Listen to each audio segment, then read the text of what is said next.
Yo, what's up kakamay? Panibagong vlog na naman tayo ngayon. So, for today's vlog, sitong vlog, ang pag-uusapan natin ngayon, walang iba kundi ang team.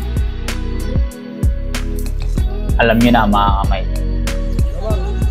Ganun po kalakas ang community ng Sword. Makapagpasahod ka lang ng ganyan sa isang tao lang, 100,000 sa isang vlogger na sakop ng Sword. Wah, malakas ang community mo. Hindi ko lang ginagawa yan mga ka-Sword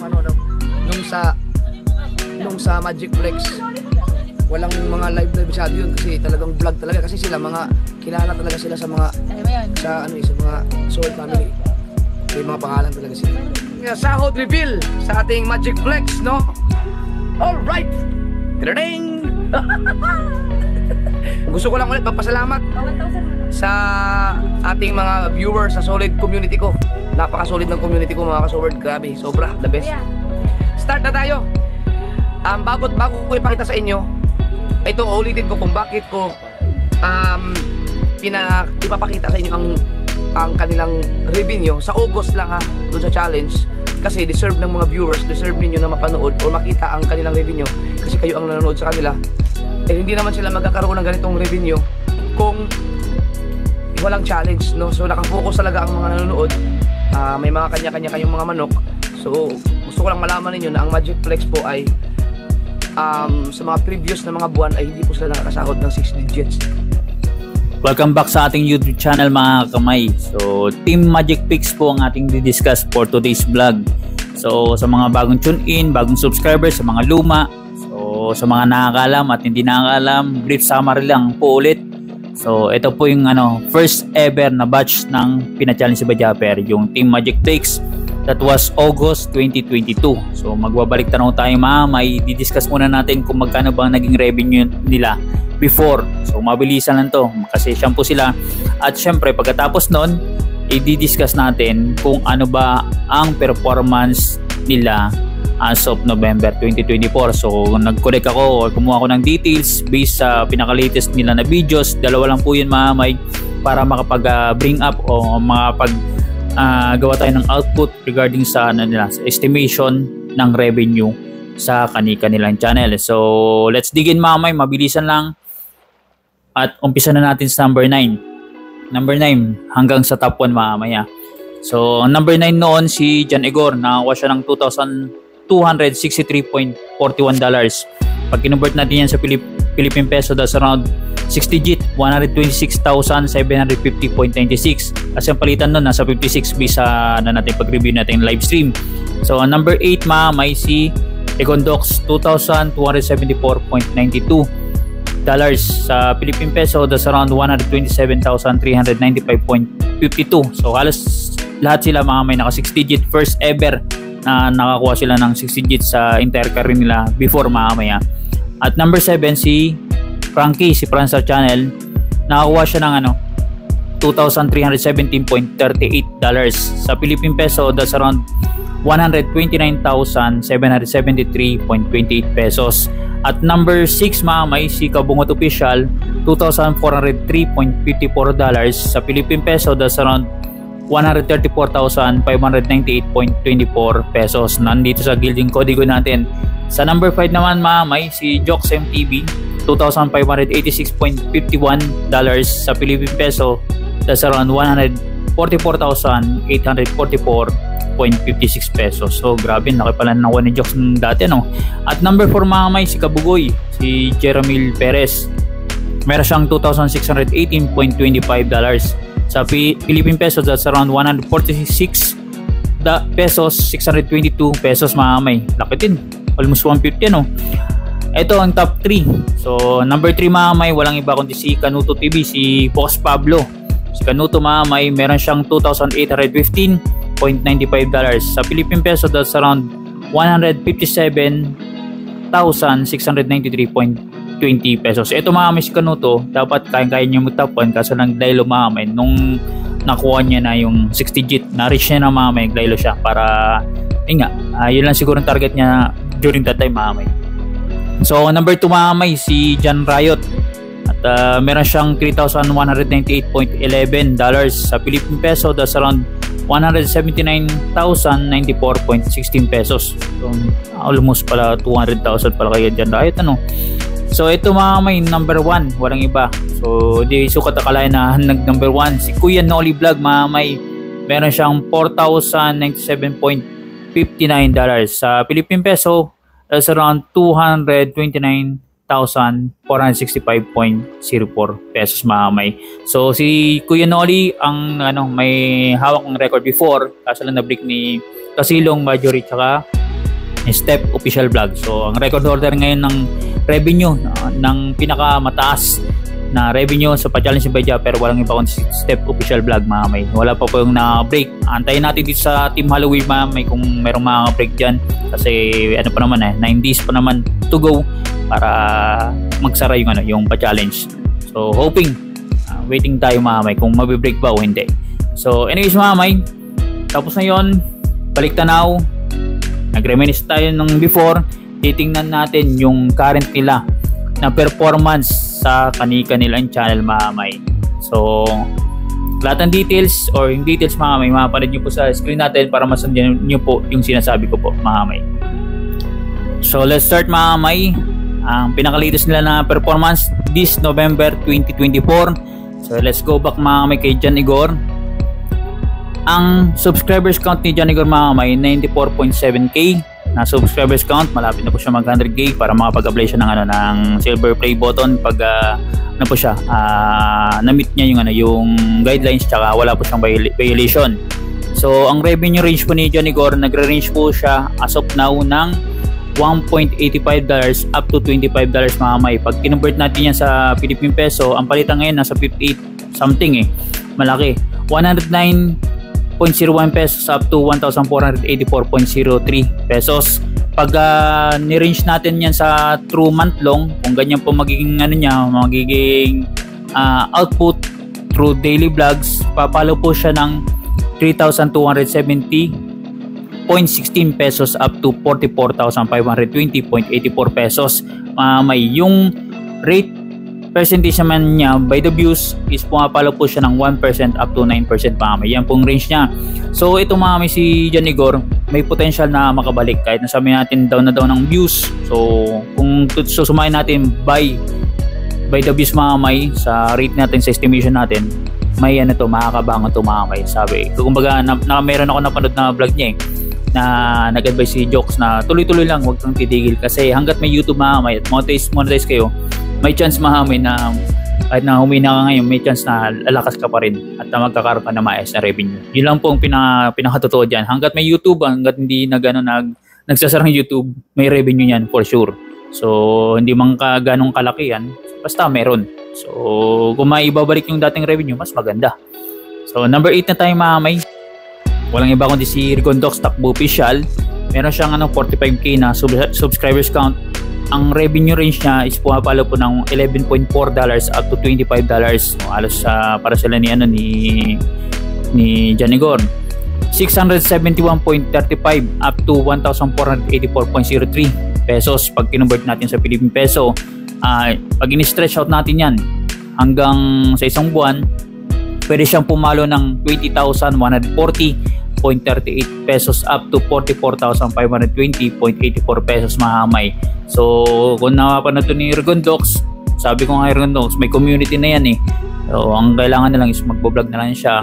Kung mapapanood mo to, makikita mo yung range ng sahod mo na potential na pwede niyang makamit mahamay. So si Rigondox meron siyang rate percentage views na 8% up to 19%. So halos pumapasok po siya doon sa sinasabi kong at least 15% and above yung pinakasiling niya, di ba 19%. So potential nga talaga mga si Rigondox na makakuha ng maayos revenue. So nasa kanya na yung mamay kung ma-realize niya. So yun, number 7 si Franstar, si Tatay Frankie. Meron siyang 142k na subscribers count.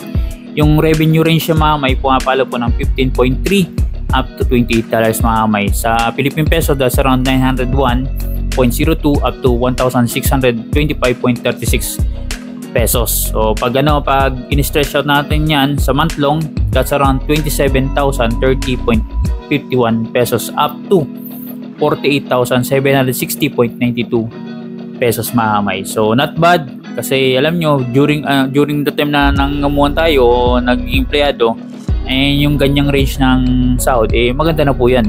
Kumbaga malayo po yan sa minimum na as of now na nakukuha ng mga regular na employee. So kay Franstar mga kamay, meron siyang 4 to 6% na rate percentage by the views mga kamay. So kailangan niya i-workout to kung gusto niya makakuha ulit ng 6 digit. So kailangan niya pataasin yung rate percentage. Kasi itong rate percentage by the views mga kamay, yan po kasing nagiging parang ceiling para makita mo na nare-recommend yung channel mo or hindi. Pag mataas yung yung percentage mo, ibig sabihin recommended.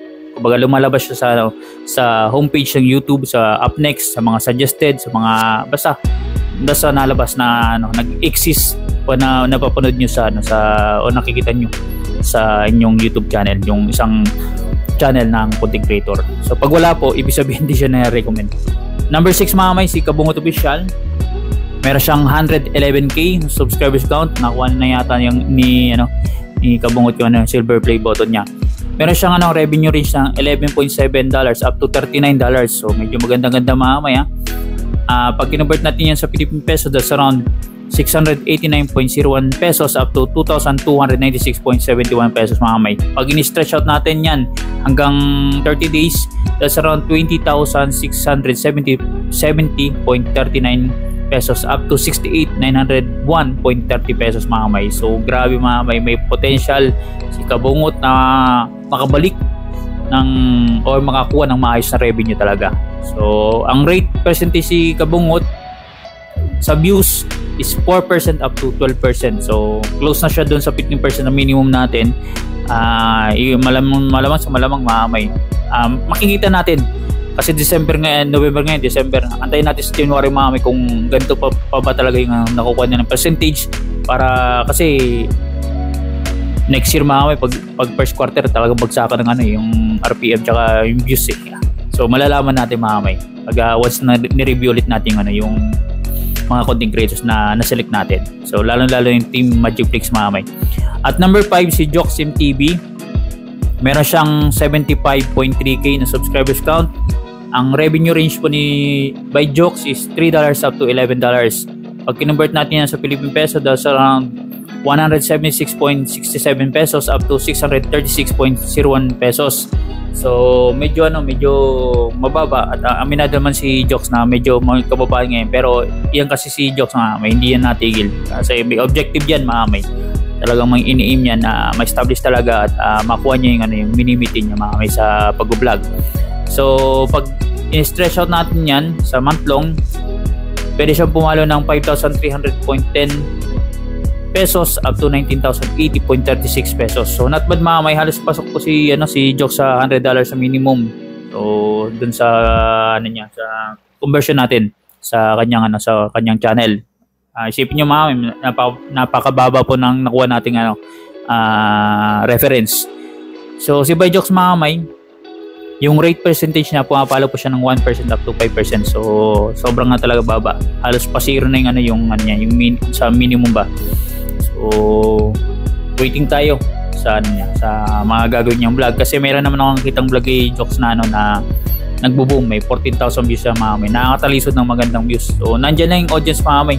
Sabi nga meron nag-comment doon mga may na iba hindi na nanonood kasi same content pa ulit-ulit tulad nitong ginagawa natin. So okay lang, pag siguro may nagpusundahan sila na gusto sila na vlog, papanoorin nila. So yun lang, panoorin niyo na lang po. Basta mahalaga nandiyan pa rin po kayo na stay tuned o naka-tune in mga may. So dako na tayo sa number 4, si Kabugoy, si Jermel Perez. Meron siyang 95.2k, malapit na rin sa 100k. Ang revenue range po ni Kabugoy is $18.9 up to $28 mga may. At pag kinonvert natin yan sa Philippine peso, that's around 1,113.02 pesos up to 1,660.70 pesos. So pag in-stretch out natin yan mga may sa month long, pwede siyang makakuha ng estimation ng 33,390.63 pesos up to 49,820.94 pesos. So not bad mga may, malaki na po yan. At the same time mga may, ito si Kabugoy, di ba? tumigil sa pag-vlog, naglalaylo, tapos nag-vlog. So until now, nandyan yung community niya, yung audience niya, yung viewers niya, hindi nawawala mga kamay. Talagang ito is masasabi ko na isa sa mga well-established sa channel mga kamay. Kasi ilang beses na po yung naglaylo tsaka na tumigil at bihira mag-vlog. Pero hanggang ngayon, nandyan pa rin yung views niya mga kamay, o nami-maintain niya. Ngayon si Kabugoy, meron siyang 7 to 10% na rate percentage by the views. So halos patas na po siya. Maganda-ganda compared sa mga ibang kasama niya sa Magic Picks. Ngayon, dadako tayo sa number 3. Si Kanuto TV, si Boss Pablo. Meron siyang 114k na subscribers count. I think nakuha na rin ni Kanuto yung yung super play button eh. At si Kanuto meron siyang $13.5 up to $16 mga may na revenue range sa dollars ha.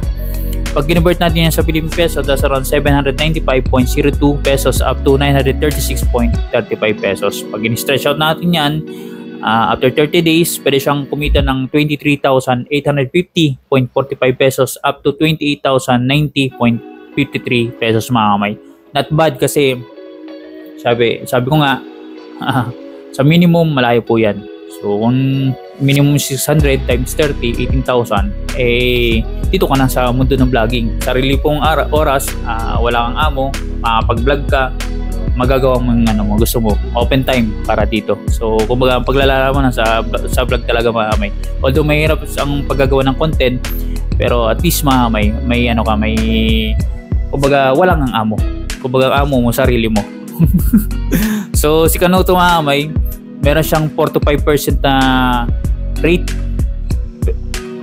percentage by the views mga kamay. So medyo mababa. Alam niyo naman po mga kamay na talagang buwaba ngayon ng yung views. At dati nag-range si Kanuto ng 10,000 and above na 10,000 and above na views kada vlog. Pag mapapansin niyo po. Ngayon below na po sa 10,000. So anyways mga kamay, number 2 si John Riot. Meron siyang 114k para sila ni Kanuto na subscribers count. Ang revenue range niya as of now is $6.6 up to 17. At pag convert natin yan sa Philippine peso, that's around 388.67 pesos up to 1,007.02 pesos. Pag in-stretch out natin yan sa month long na revenue, that's around 11,660.22 up to 30,210.57 pesos mga kamay. So ito mga kamay, itong nakuha kong details kay John Riot, medyo naglaylo talaga sa pag-vlog at hindi ko alam kung bakit. At the same time mga kamay, kung mapapanood nyo to, itong pwedeng potential mo na makuha na revenue. So hopefully bumalik ka sa pag-vlog. Sayang 30k din yan, 30k and above. So kumbaga ikaw is isa ng established sa channel. So kulang lang talaga sa paglaan ng time sa pag-vlog. So hindi ko lang alam mga kamay kasi syempre may trabaho din na ginagampanan si John Riot as of now. So ang rate percentage na by the views ni John Riot, pumapalo po siya ng 2 to 5% mga kamay. Mababa talaga. Alas bumagsak din mga kamay. Kaya siguro naglaylo din si John Riot at nag-focus na lang sa pagtatrabaho mga kamay. So ito sa number 1, pinakalas, si Kuya Noli Vlog. Isa talaga to sa pinakamasibag mga kamay. Sabi ko sa inyo, hanggang ngayon consistent. Meron siyang 258k na subscribers count. Ang revenue range niya po is pala po ng $23.1 up to $29. Isang vlog lang po yung mga kamay. Yan pong range. Si Kuya Noli Vlog mga kamay, alas 2 to 3 vlogs a day. So times nila lang po mga kamay. Do the math. Ang conversion po niya is umabot po ng 1,360.36 pesos up to 1,696.03 pesos. Pag minantlong po natin yan, that's around 40,810.77 pesos up to 50,880.96 pesos. So si Kuya Noli mamay, sa isang vlog yan pong potential niya na revenue. So kung dalawa, tatlo, baka pumalo siya ng 6 digit. So hindi nga lang tulad nung dati na umabot siya ng 200k. Ito potential. Tsaka marami na pong vlog si Kuya Noli na nag-viral, umabot po ng million views. Kung nakatalisod siya ng billion views at kumita po yun ng portion ng maayos sa revenue. So right now, yung views percentage o rate ni Kuya Noli is around 3 to 4%. Pero yung mga may 3 to 4%, how much more kung umabot po yan ng 15%, baka talagang pumutok ang channel niyan mga kamay. So potential mga kamay na mas lalo pang lalaki yung channel ni Kuya Noli dahil sa kanya consistent na pag-upload saka yung pag-vlog mga kamay. Hindi siya tumitigil, mataas mang views, mababang views, sinasambot niya sa sa pagdami ng pag-upload or pag-vlog mga kamay. So kumbaga at least 2 to 3 vlogs a day ang ginagawa ni Kuya Noli. So sana all magkaroon ganun ng time kasi siya naman talaga is naka full-time na talaga, full-time vlogger. So wala siyang ibang gagawin kundi mag-vlog ng mag-vlog, maghanap ng mga tutulungan sa sa kanyang charity. So ayun, na-discuss na po natin lahat ng Team Magic Picks sa mga viewers natin yan pong update nila sa kanilang channel.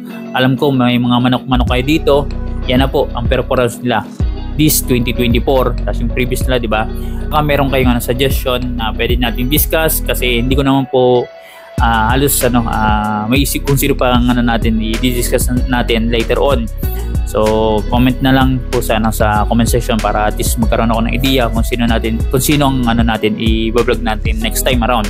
So anyways mga kamay, laging paalala ni Bidogs sa mga viewers natin, sa mga nakasubscribe sa atin, sa mga sinusuportahan nyo na don't skip ads kasi alam nyo na dyan po kami kumikita sa mga ads na yan. At paano yung mga kamay, sobrang thank you po sa lahat ng nakapanood at manonood nitong vlog natin, and see you sa next vlog po natin mga kakamay.